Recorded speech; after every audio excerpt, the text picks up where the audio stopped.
कठोर।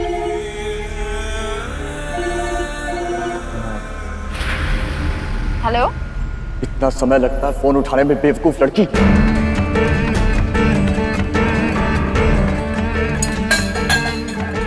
मैंने जो तुम्हें गुड़िया भिजवाई थी वो हमारे प्लान का सबसे बड़ा धमाका करेगी। और सुनो, उसे दशहरा मैदान में रावण दहन की जगह पर फिक्स कर दो।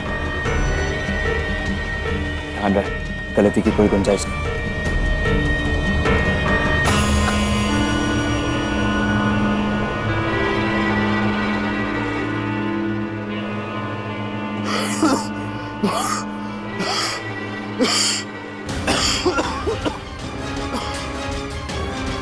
राजकुमार कहाँ गए? राजकुमार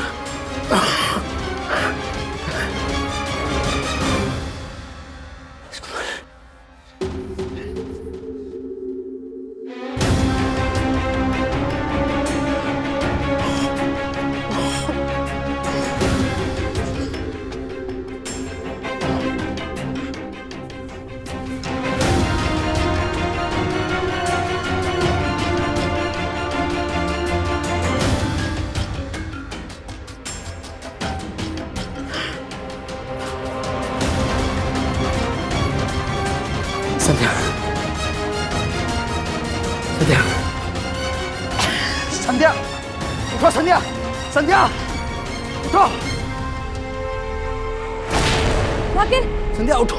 राजकुमार। शांत रहो, यही है। तुम्ही ने उसको पकड़ के रखा है।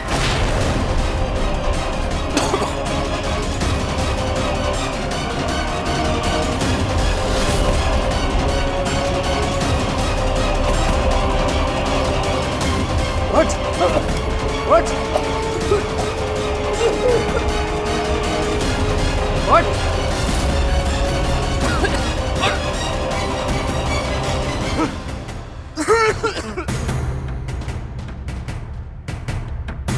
संध्या, आज डॉक्टर को बुलाना पड़ेगा। तेरी तो आप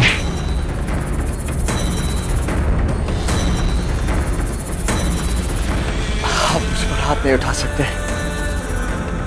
मेरा स्वस्थ रहना आपकी जिम्मेदारी है। स्वस्थ रहना जरूरी है।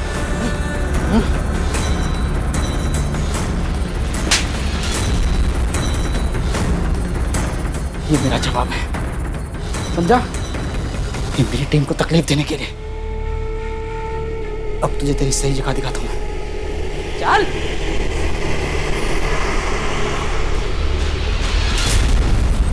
चल।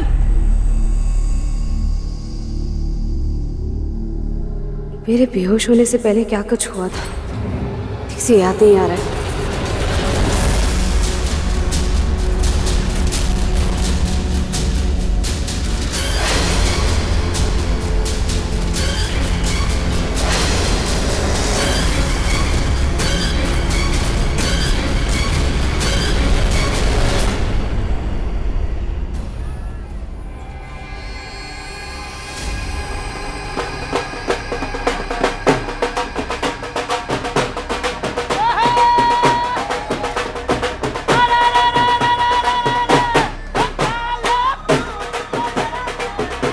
ये अच्छा मौका है मिश्री से गुड़िया वापस लेने का। मिस्टर सनी, परी और मिश्री को बुला लीजिए। ये सब देख के अच्छा लगेगा उन्हें। ला लीजिए ना। हाँ हाँ।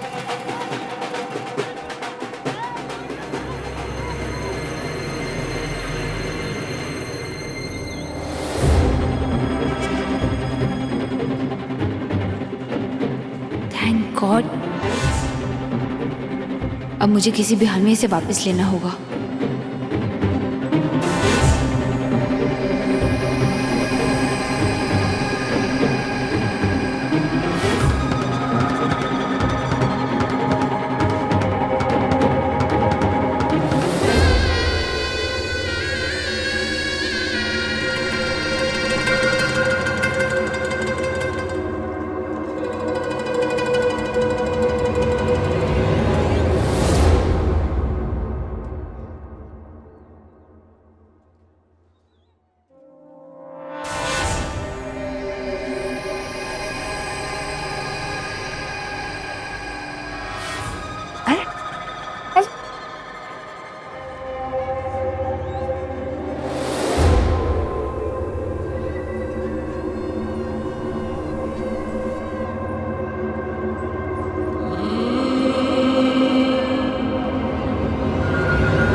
राजकुमार का चेकअप मैंने कर लिया है, वो एकदम फिट है।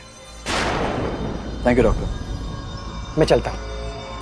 एक मिनट डॉक्टर साहब, मुझे एक बात पूछनी है। जी पूछिए। पता नहीं डॉक्टर साहब, मुझे बहुत अजीब सा लग रहा है। ठीक से कुछ सोच नहीं पा रही हूँ, दिखाई भी नहीं दे रहा है, मतलब बहुत धुंधला सा कुछ दिख रहा है। क्या इस गैस के संपर्क में आने से दिमाग पर भी कोई असर होता है? जी हाँ संध्या जी। टॉक्सिन्स सीधे हमारे मोटर नर्व्स पे असर करते हैं, यानी दिमाग कुछ समय के लिए सुस्त हो जाता है, ठीक से कुछ याद नहीं रहता। लेकिन चिंता की कोई बात नहीं है। धीरे धीरे जैसे इसका असर कम हो जाएगा, सब नॉर्मल हो जाएगा, दिमाग ठीक तरह से काम करने लगेगा। ठीक है, अब मैं चलता हूँ। दशहरा मुबारक हो डॉक्टर साहब।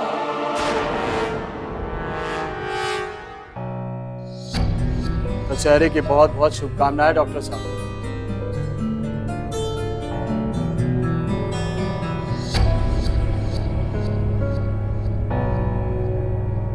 डॉक्टर साहब, अब जा सकते हैं।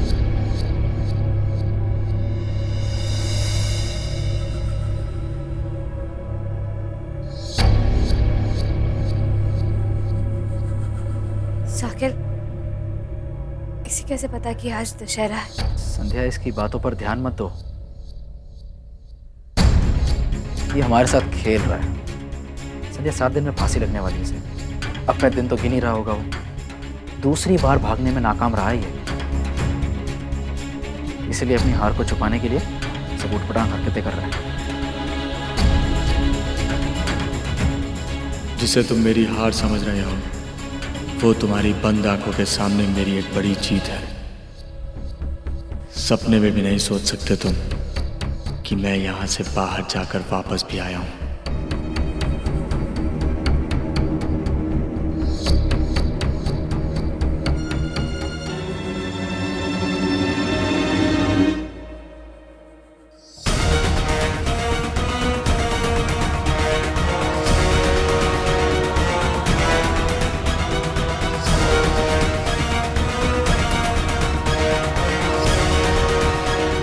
अपनी हार के बावजूद ही मुस्कुरा रहा है।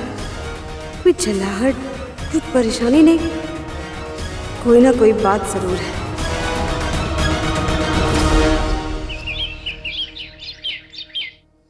भाभों की कमी बड़ी महसूस हो रही। पहली बार हमारा घर भाभों के बिना कोई त्योहार मना रहा है। मैंने भी गांव में बहुत बार फोन लगाया, मगर बात ही ना हो पाई भाभू से।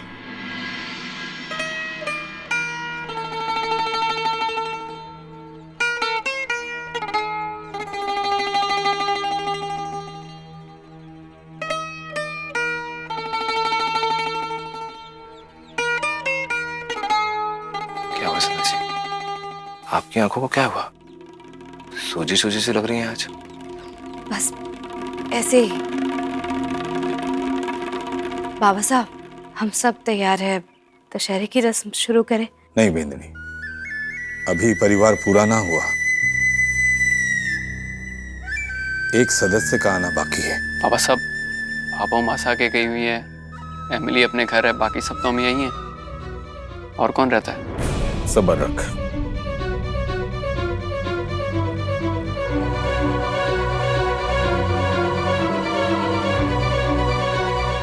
अब हुआ परिवार पूरा।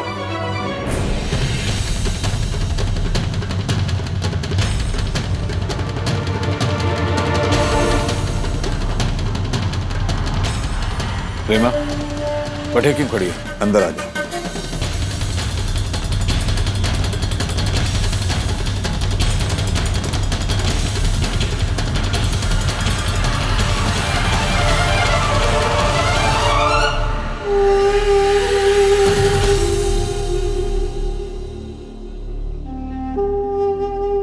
ऐसे बुद्ध बने क्यों खड़े हो?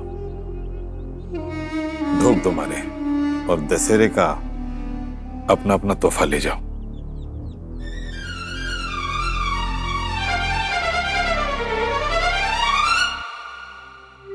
जीते रहो।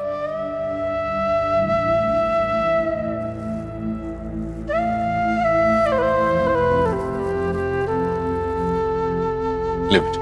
माफ करना बाबा साहब, इस बार हम आपसे ये तोहफे नहीं ले सकते। घर में जब एक सदस्य के साथ अन्याय हो रहा हो तो बाकी सदस्य कैसे खुशियां मना सकते हैं? हाँ बाबा साहब, मेरा भी यही मानना है।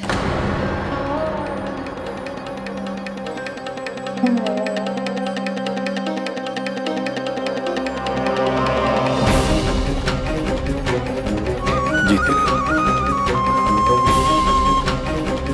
ये ले मुझे।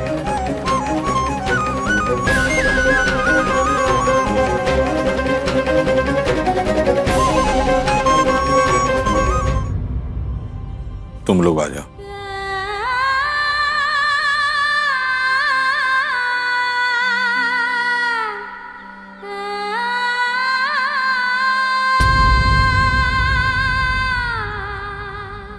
जीते रहो। तुम दोनों की जोड़ी हमेशा यूं ही बनी रहे।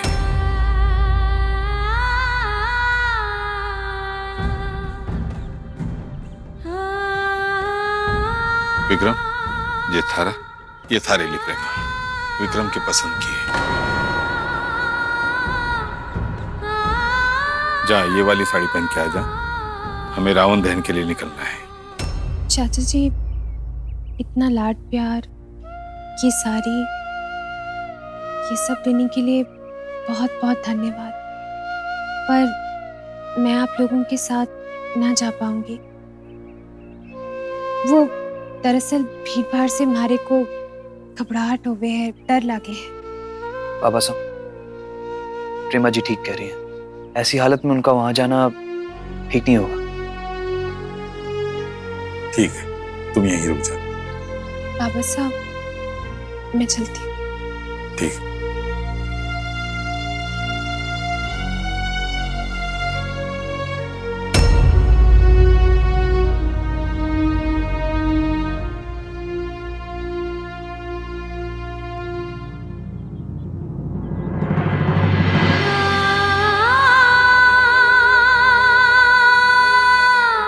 प्रेमा जी,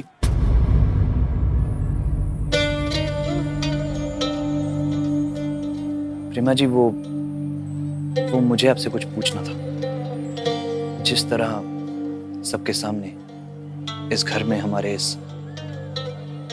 रिश्ते ने जन्म लिया है, ना तो इसे वो माहौल मिला, ना ही वो वक्त मिला है, तो मुझे आपसे ये पूछना था कि आप इस रिश्ते से खुश तो हैं?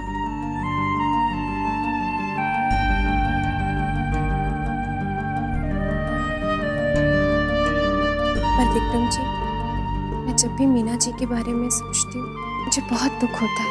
आप दोनों इतने सालों से पति पत्नी के रिश्ते में बंधे हैं, एक दूसरे के साथ रिश्ते को निभा रहे हैं, और आज अचानक से विक्रम जी, मारे को ऐसा लगता है कि मीना जी आपसे बहुत प्यार करती है और इसीलिए आपको पाने के लिए ही उन्होंने ये सब कुछ किया।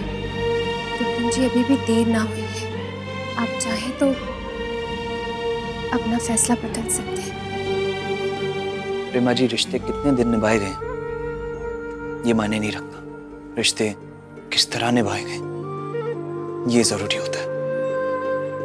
रिश्ते प्यार से बनते हैं, विश्वास से बनते हैं, एक निस्वार्थ भावना से बनते प्रेमा जी।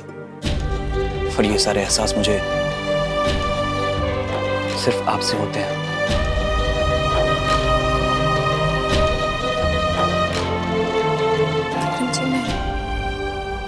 मैं चलती हूँ।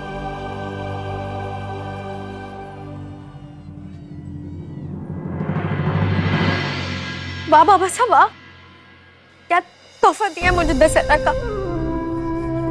देखो ना, हमारे ही घर पे पराया कर दिया और उस पराई औरत को अपना लिया। एक मिनट के लिए भी ना सोचा ना कि इस घर पे हमारा कोई अधिकार या हमारी कोई जगह हो। बाबू होती तुम्हारे साथ ऐसा ना होता। शायद तू ठीक कह रही है, पर मैं भी को नहीं भूला। थारे वास्ते तोहफा लाया है मैंने। थारी माँ को अठी बुलाया है ताकि वो तुझे अपने साथ अपने घर ले जाएंगे।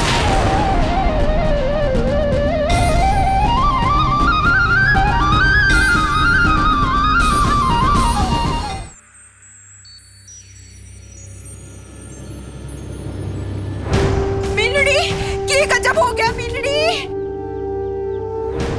समधी सा, हमारी बेटी को माफ कर दो। आपने तो इस पूरे परिवार को बांध कर रखा है। मेरी बेटी का घर कैसे तोड़ सकते हैं आप? मैं इसे लेके कहाँ जाऊंगी? क्या करेगी ये मायके में?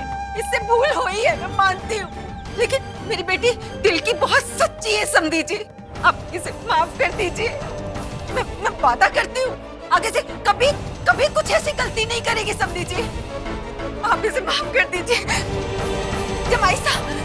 जमाई साहब, आप तुम्हारे को अपनी माँ के समान मानते हो ना? तुम्हारे पर विश्वास करो, हमारी मिनड़ी आगे से कोई ऐसा काम को नहीं करेगी जिससे आपके परिवार को कोई भी परेशानी हो। ऐसा नर्क मत कीजिए जमाई साहब, उसे घर से मत निकालिए। वो मिस्री को लेके कहाँ जाएगी जमाई साहब? कुछ तो बोलिए जमाई साहब। समधी साहब, आप तो हमारी छोरी को अपनी बेटी मानते हैं ना? आप इसे बेटी समझ के माफ कर दीजिए ना समधी साहब।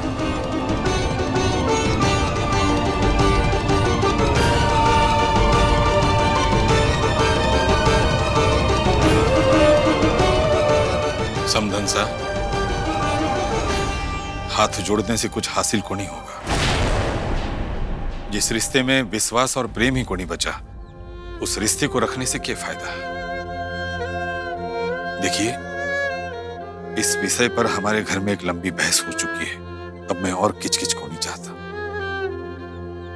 बेहतर है आप अपनी बेटी को अपने साथ ले जाएं।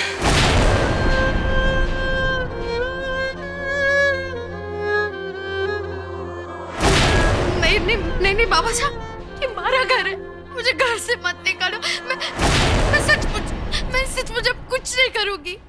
जैसे हाल में रखोगे मैं वैसे रहूंगी। मैं चतुरी के कमरे में भी रह लूंगी। घर से मत निकालो मुझे, मैं नहीं जाऊंगी इनके साथ।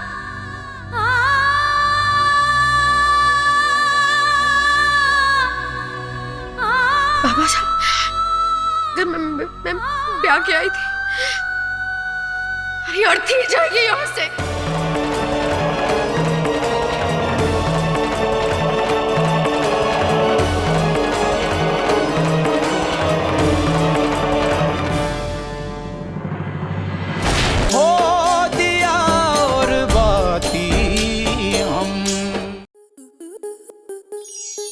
आपके मनोरंजन पर अब नहीं लगेगा कोई ब्रेक।